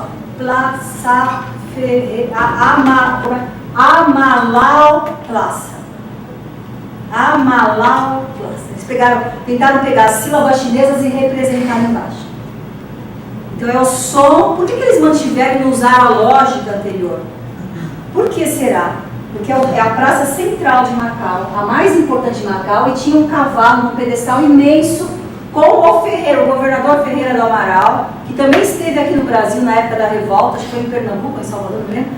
E aqui ele sofreu um atentado, ele quase foi morto aqui, porque ele era um cara muito radical, mas ele veio para dar um jeito no povo brasileiro, que era revoltoso. E aí quando ele cumpriu a meta, que sossegou o facho do povo daqui, ele foi mandado para Macau. Por quê? Porque Macau estava tendo uma revolta. Os chineses não estavam aceitando o que os portugueses estavam fazendo. E aí mandaram ele para lá como governador. Então tem a estátua. Quem mandou fazer a estátua? Os chineses? Não, os portugueses. E representam o que? A cena, ele atacando assim, a pessoa no chão. Que foi como ele morreu. Ele foi assassinado por chineses. O que ele fez? Tinha que abrir a rua, essa rua que vai dar na praça, enorme, de uma ponta a outra da península. E o que ele faz? Ele passa por cima de cemitério. Os chineses atacaram os ancestrais, é a pior coisa que pode fazer. Então eles foram lá e um monte de gente na frente não vai derrubar o cemitério, não vai tirar o cemitério. Aí ele ataca as pessoas, manda os soldados e tira o cemitério de lá. E nem recolhe e passa para outro lugar. Ele simplesmente destrói o cemitério. E aí então, quando ele acha que está tudo resolvido, que ele vira e vai embora, um cara vai lá e mata, né? Degola. E ele pega, se eu não me engano, ele já veio daqui quase sem a mão. No Brasil a gente tirou a mão dele. Então, a praça estava lá, em cima, umas sílabas que não significavam nada para os chineses, porque eles não sabem o que é Amalau, não significa nada em chinês. E embaixo o nome Praça Ferreira do Amaral. O dia que eles descobriram que era aquele cara que tinha feito aquilo com eles, eles mandaram levar a estátua embora, para falar que iam jogar fora, pode passar a próxima. Não tem a foto, não coloquei. Aí, na hora, um monte de gente em volta, e eles tirando com guindaste, levaram para Portugal, colocaram num lugar totalmente sem expressão em Portugal a estátua. Porque os chineses não admitiam que aquele homem ficasse lá. Bom, mas, professor, só é curioso porque a Malau tem essa sonoridade, mas o Ma é cavalo também. Né? Então tem, exatamente. Mas para eles o resto não combina, né? Ma. Bom, vocês sabem que quando a gente põe nome nas ruas, normalmente, assim, depende da política da época. Não é isso? Então, se não for ditatorial, provavelmente vai entrar um monte de general, não sei o que, nas ruas, né? Para nomear as ruas. Aí depois teve a mudança, a Patrícia escreveu um texto sobre isso, né? De mudança dos nomes. Uma outra lógica vai entrar, então são os defensores que lutaram contra a ditadura, que vão nomear, como é o caso aqui em São Paulo, está essa discussão aí que está acontecendo. Agora vamos pensar num espaço como Macau, em que não é o nome que altera. O nome precisa alterar porque a lógica do espaço se altera. Então, como você vê aqui, ó, Macau, deixa eu ser mais pertinho.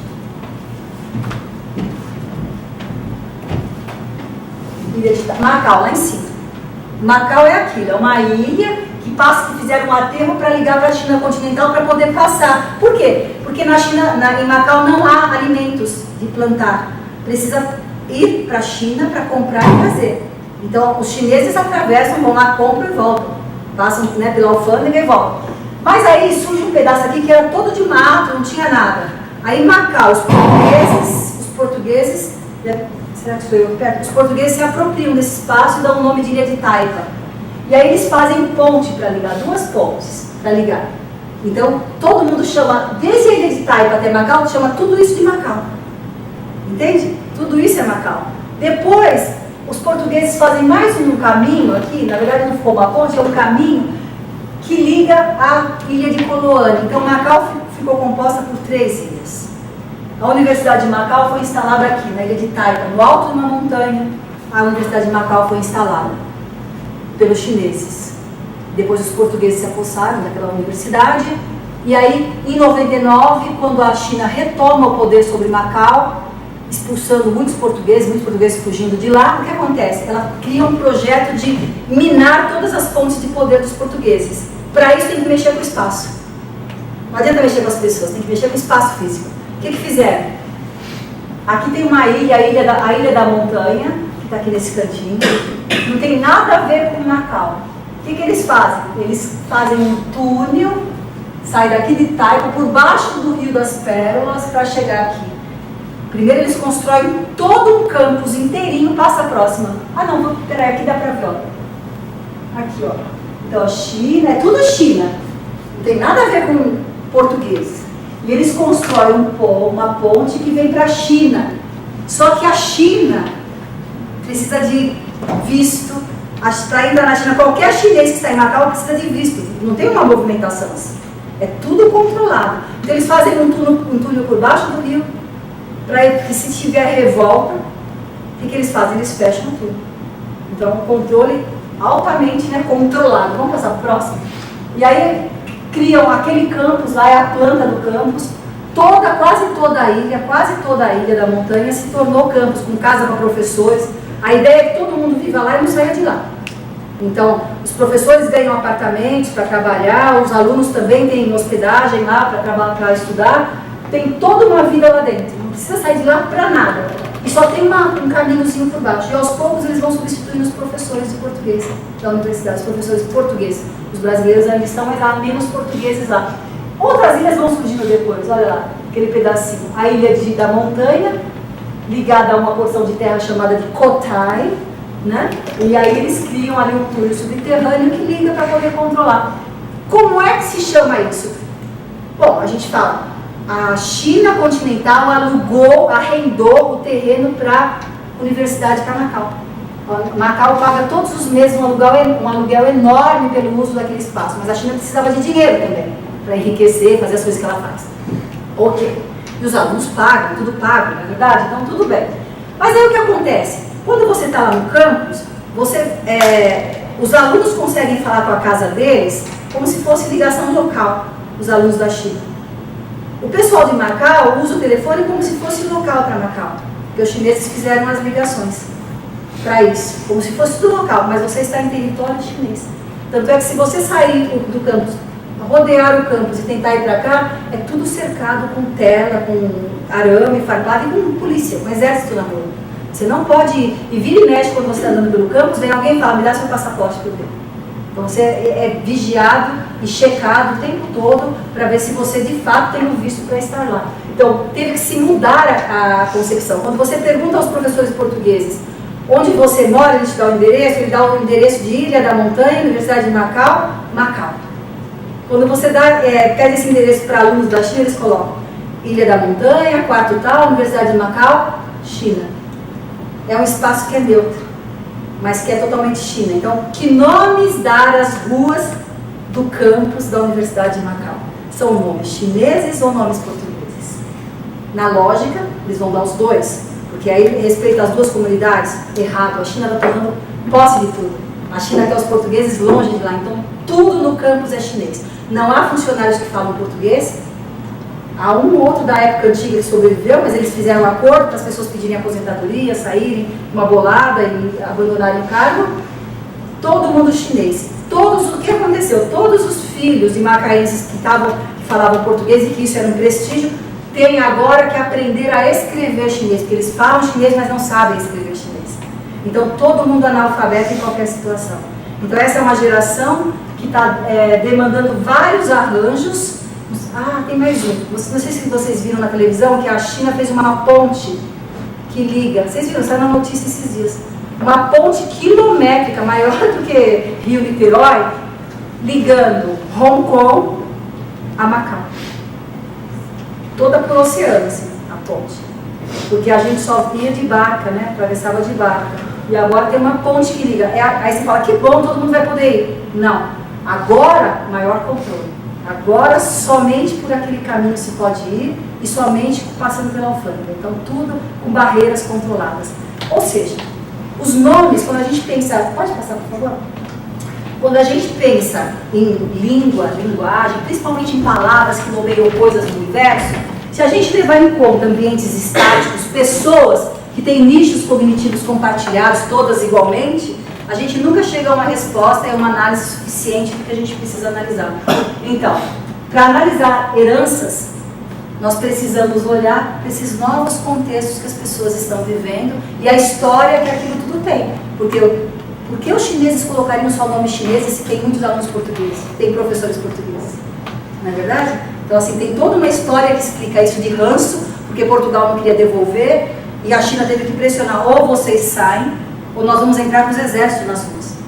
Vocês vão embora, sem nada. Eles tiveram que vender os apartamentos e casas a preço de banana para poder ir embora. E os chineses compraram tudo de novo. Então voltou a ser um espaço chinês e todo mundo feliz lá dentro, exceto os portugueses. E aí o que a gente está vendo aqui então é que a língua vai refletir concepções de herança. Então não é só o momento estático que vale para as nossas análises, nossos estudos. Eu acho que acabou aí, né? É isso. Não sei se ficou muito misturado, não sei se eu consegui me aproximar o suficiente da área de vocês de estudo, mas eu acho que a questão do nicho cognitivo é fundamental para a gente poder entender tudo que eu falei aqui. Obrigada.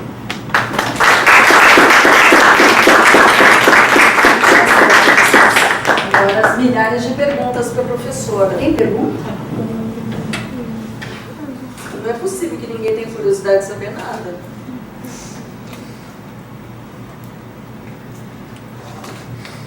Ninguém tem curiosidade. Eu tô. Como é que é? Vocês são chineses ou não?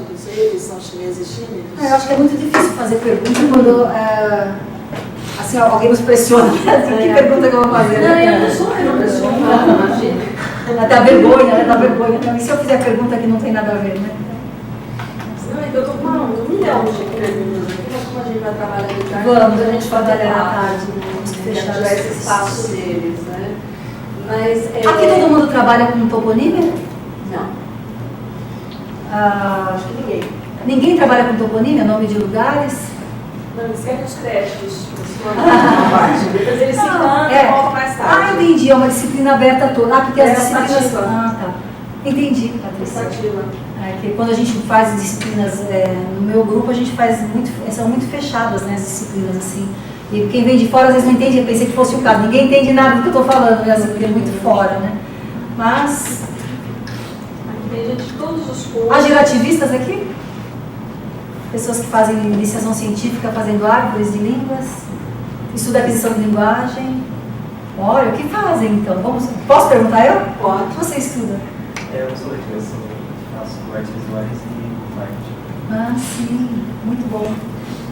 O Lucas tem tudo a ver. E você, Lucas, o que você faz? Eu, na verdade, eu vou para todo mundo, assim, sou fora da caixinha também, eu tento estudar um pouco sobre tudo também. Agora eu sou mais na área de literatura comparada, mas eu também amo estudar línguas. Sim, Ele é monitor de líder. sim, muito bom. Você? Eu sou italiana. Italiano. Você? Grego. Você? Sou do latim. Do latim. Você é uma peça rara, né? Ele também, do grego. É que o grego tem, por incrível que pareça, o grego tem mais aluno que o latim, que segue. E você? Esse semestre eu acabei de abandonar o espanhol. Então você vai ficar só no português? Sim. Você? Eu sou chinês.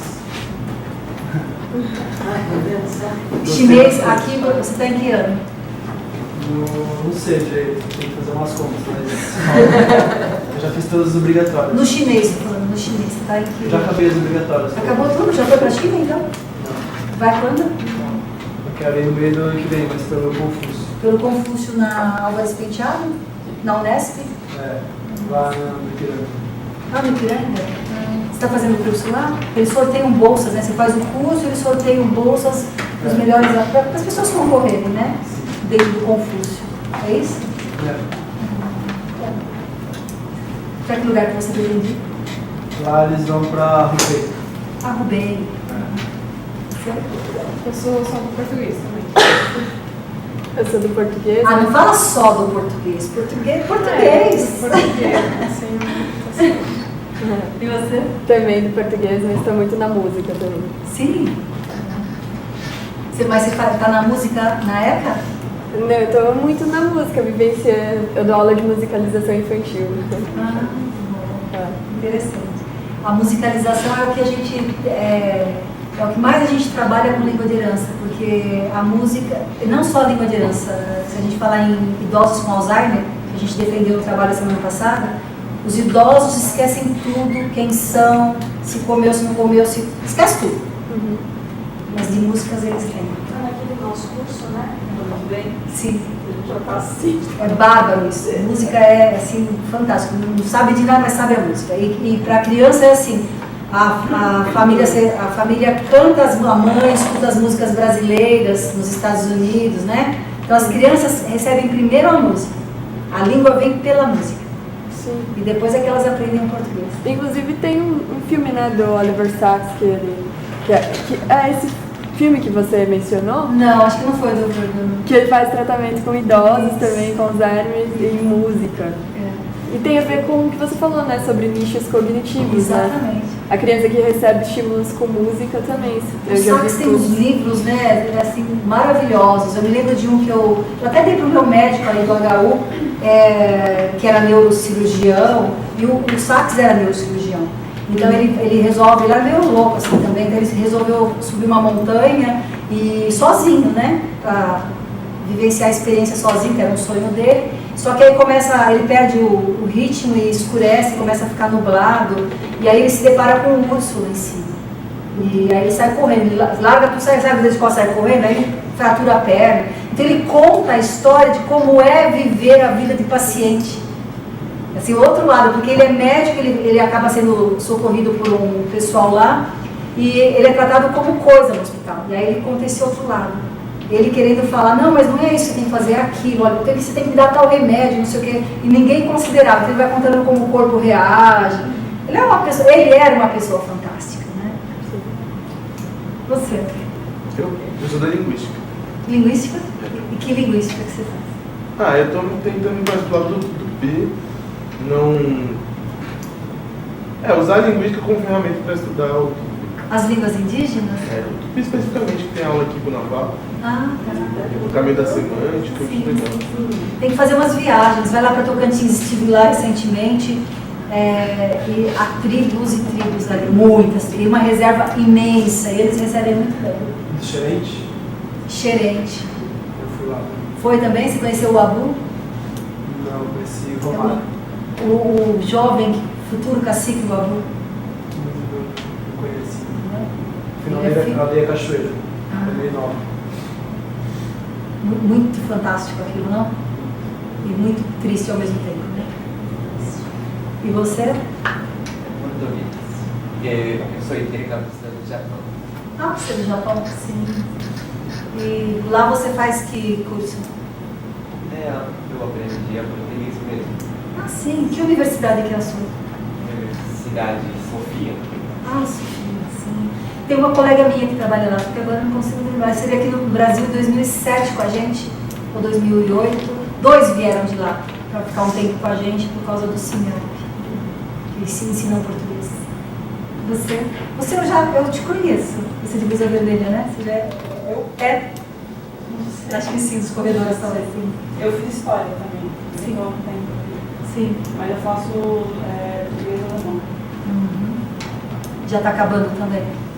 Não, porque o português sim, mas o alemão eu fiquei 2 anos sem fazer. Tem que fazer fora para poder correr. Acompanhar. E você? Toda geografia. Sim, geografia. Toponímia, geografia, tudo a ver, né? A Vitória.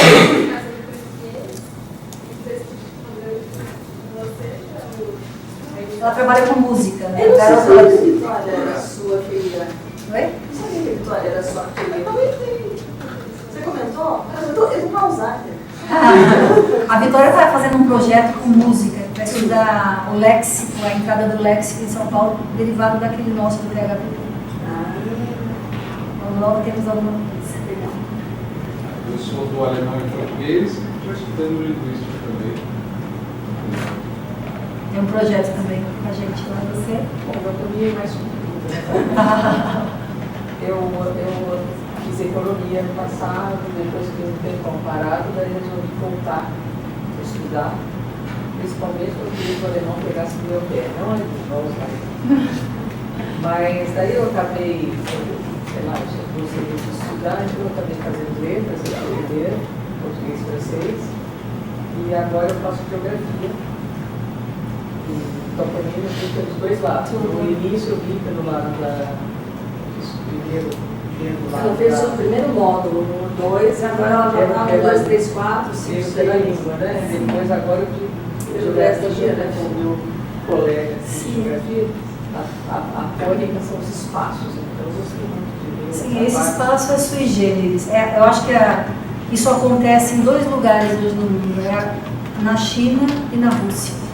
Quando as pessoas já não sabem. Você aprende de pequenininho. Na China, por exemplo, você aprende de pequenininho a dizer que que o mandarim é sua língua, e sendo que o mandarim é língua só de Pequim, lá em cima no norte. E todo mundo, desde pequenininho, aprende. Então, as crianças acabam aprendendo muitas línguas, falam inglês desde pequenininho. Tudo isso para sufocar o cantonês, que é uma política chinesa de sufocar o cantonês. Porque o cantonês tem uma cultura muito, muito enraizada. Tem teatro, aquele teatro que a gente vê chinês, com as pessoas pintadas, é tudo cantonês. É tudo cantonês. Então, assim, mesmo que ele se apresente em Pequim, ele se apresenta em cantonês. E a China, a única forma o sul da China é um ponto de revolta e um ponto de manter o status quo da China diversificado. E Pequim, desde Mao Tse Tung, tem que sufocar tudo isso. E o preço tem sido muito alto. Mas agora a China está sendo mais inteligente. O governo central tem essa política de começar pelas crianças e esperar os velhos morrerem. Então agora vai dar certo, eu acho. Acho que não há outra forma. Porque ela está abrindo muito, né? Ela não pode. Ela não abre, não. Os chineses não querem estrangeiros. Só para o negócio, dinheiro. Eles acham. Eu não sei, você estudou, foi. Mas para quem não fez nada disso, só os contatos que a gente tem de pessoas de origem chinesa, isso que você estava não conhecendo. Inclusive na minha classe, na minha turma, hoje tem um rapaz que é filho de chineses. Ele é realmente muito fechado. E olha que a gente está um tempão com ele, junto e tudo. Comigo até ele se abre mais porque ele gosta muito de passarinho. A observar mesmo, então eu com negócio, a gente tem um ponto em comum, até de religião, eu perguntei outro dia dele, porque ele queria saber para mim. Por que nós temos um carnaval? Aí eu falei, é uma festa religiosa, né? Religiosa, não tem nada a ver. Não, é isso mesmo, a explicação é essa. Mas é verdade. No último dia carnaval, que era a festa do dia tudo, depois começava a quaresma, sim. Mas para ele não faz o mínimo sentido. Ele nem entendeu nada, ele estava falando que é uma festa religiosa, toda baderna total. Aí eu até perguntei para ele qual é que era a religião dele, porque muitas religiões é taoísmo. Mas ele mais aí é muito fechado. Mas eles são fechados por receio, porque assim, muitos, como a gente eu recebo muitos chineses, eles moravam, né? Eu já cheguei a ter 6 chineses ao mesmo tempo na minha casa, assim, morando comigo. Porque a primeira semana eles ficam comigo, porque a China tem uma coisa que a China tem, eles são muito mesmo inocentes, então todo mundo tem que ter tecnologia, celular muito caro. E eles são assaltados aqui, facilmente. Eles passam por um sofrimento muito grande aqui na USP, porque fica no ponto do celular, mexendo no celular, vem o cara de moto, eles passam, batata.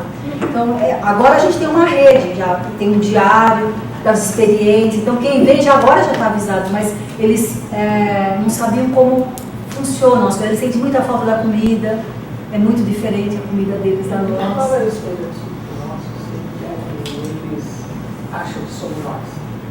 Nós somos o quê? Um povo aberto, um povo malandro? Aqui eu acho que nem tanto a gente, eu acho que eles não... O Brasil é um lugar horrível de se viver, mas quando os meninos chegam, não sei ele como acha do Japão, porque o Japão é uma cidade muito moderna, né? Mas quando os chineses chegam aqui, os chineses da China continental, não os de Macau, os da China continental, que eles chegam aqui, eles estranham e não gostam, vão morar perto da favela, então é tudo feio para eles, porque realmente a China está maravilhosa, está tudo muito moderno. Houve uma mudança muito grande na China. E aí, depois das Olimpíadas, né, que teve lá. E aí o que acontece? Quando eles começam a participar das festas da USP, quando eles passam a fazer amizades e veem que a gente convida para viajar, a gente convida para fazer as coisas. Nós somos um povo diferente, né? A gente inclui. E aí eles começam a ver que nós temos uma liberdade que eles não têm. Então, eu tive, graças a Deus, poucos casos, mas eu tive alguns casos de pessoas que foram embora com problemas psicológicos. Por ter se identificado com algumas coisas aqui e não aceitar algumas coisas de lá. E quando vai para lá, a pessoa se depara com uma realidade de não ter liberdade, que é uma coisa que a gente não valoriza porque a gente nunca perdeu. As gerações novas nunca perderam essa liberdade. Eles não sabem, eles falam de ditadura, mas não sabem o que é ditadura. Então, tudo que a gente fala é porque alguém disse, e às vezes pintou mais feio do que é, e às vezes pintou mais bonito do que é. A gente não sabe o que é. A gente não, vocês, eu vivo a ditadura, vocês vivem a ditadura, vocês vivem. Assim, eu estou falando assim, que a gente ouve falar, é diferente deles. Eles são vigiados por colegas da classe. Eles são os colegas da classe, o colega representante é vigiado pelo professor. O professor é vigiado pelo inspetor. O inspetor é vigiado pelo partido. E todo mundo tem que andar nos conformes. E tem um manualzinho para aprender a se comportar. Então, assim, quando eles chegam aqui, começa a Iris, que vai voltar, se Deus quiser, a Iris ficou muito comigo, assim, frequentar minha família, tudo, agora nesse último semestre. E a Iris falava assim, professora, eu vou sentir muito falta, apesar da insegurança que tem no Brasil, eu vou sentir muito falta dessa liberdade que eu tenho. Que aqui ela vai para assistir a Copa, assistiu um dia na minha casa, outro dia na Vila Olímpia, outro dia ela estava assim, livre, leve e solta. E lá você tem que andar com a família, lá você tem uma série de coisas. Por exemplo, vou dar um caso rapidinho. A minha orientanda do chinês, Camila, ela veio fazer mestrado comigo, ela ganhou o bebê, a China não deixou trazer o bebê. Começa daí, que é para voltar. Então ela nem pôde amamentar o bebê. Então ela veio fazer para ficar 2 anos. Ela fez o mestrado em 1 ano para poder voltar logo e ficar com o filho. O que acontece? Antes de se casar, ela era professora já da universidade de lá e de português, porque ela tinha feito em Macau um curso, então ela se tornou professora de português e sempre gostou de cultura brasileira. Só que ela era solteira. Aí essa pessoa que é representante do partido entre os professores chamou para conversar. Falou o nome dela, não é Camila, que a gente chama de Camila. Camila, quantos anos você tem? Ela falou, X. Então, está na hora de casar. Eu tenho um marido para você. Escolhe marido, escolhe a data de ter filho, escolhe tudo. Separam famílias, o marido vai para cá, a mulher vai para lá, para trabalhar em nome do país, em prol do país. Que é uma coisa que a gente não imagina que possa acontecer. Isso é hoje cada vez menos, ou mais escondido, eu diria. Mas acontece isso lá e a gente não sabe o que é isso aqui. Você não poder usar seu biquinho de coelho, né? Coelho? Pikachu, não pode usar o Pikachu na orelha, porque isso não faz parte do padrão, sei lá, e aí decidiu que não faz, entendeu? Então, assim, essa liberdade que nós temos, nós não valorizamos. E nós usamos, às vezes, contra a gente. Então, eu acho que a gente tem que parar um pouquinho e pensar bem no que o Brasil tem e lutar a favor do Brasil. Porque o Brasil é uma potência, o Brasil pode crescer como a China cresceu. Porque todo mundo lutou para a China crescer, todo mundo eliminou a corrupção. Por isso que eles se matam, por isso que no Japão se mata. Corrupção não é para acontecer corrupção. E a gente tolera a corrupção no nosso cotidiano mais baixo, na nossa vida. Alguém chegar aqui, como uma aluna uma vez chegou assim, professora, eu tenho bolsa, eu sei que eu não tirei nota, mas a senhora me dá nota porque eu estou com bolsa? Porque senão eu vou perder a bolsa? Entendeu? É uma forma de agir, de uma forma, me pede uma coisa que eu não sai do meu bolso, eu posso fazer, mas pensem comigo, a pessoa não agiu como devia agir e quer que o outro haja como não deve agir. E nós toleramos tudo isso nos nossos ambientes. Se a gente mudar tudo isso, o nosso país muda. O nosso país muda. Então, assim, quando eu olho para trás para a ditadura, foi um período negro, muita gente sumiu, mas assim, havia uma coisa, eu fui criada na ditadura, eu sou filha da ditadura, porque meu pai é militar. Meu pai fazia ditadura em casa, meu pai falava, com quem você falar, você presta atenção, não fique perto de drogas. Assim, ele era rígido. Então, assim, em casa era militarismo, dentro de casa. Mas a gente andava na linha. Não sei como era. Eu não sou filha de militar, nem teve esse tanto na guerra, mas nem se compara. Nem na época militar nós tínhamos pouca liberdade como existe hoje. Não. E o pessoal também fala que a época... Você ouve as coisas também. Não, o pessoal também pinta. Pinta feio demais. Deve ter pessoas que passaram horrores. Sim. Tem pessoas médicas. Sim, as pessoas que se engajam levam mais paulada, é isso que mesmo. conta também, eles pintam muito forte as tintas. Eu sou filha da ditadura, por exemplo, porque eu estudei a minha vida inteira. Na escola pública? Não, o período inteiro que eu estudei, não teve apostila nada. Eu estudei dentro do período... Eu não defendo, porque eu sei que muita coisa, né, como você, eu vi muita coisa que aconteceu. O que eu estou falando não é disso, estou falando de lares, estou falando de casas. Não, de criação. De criação, de respeito ao outro, sabe? O professor era respeitado. Mas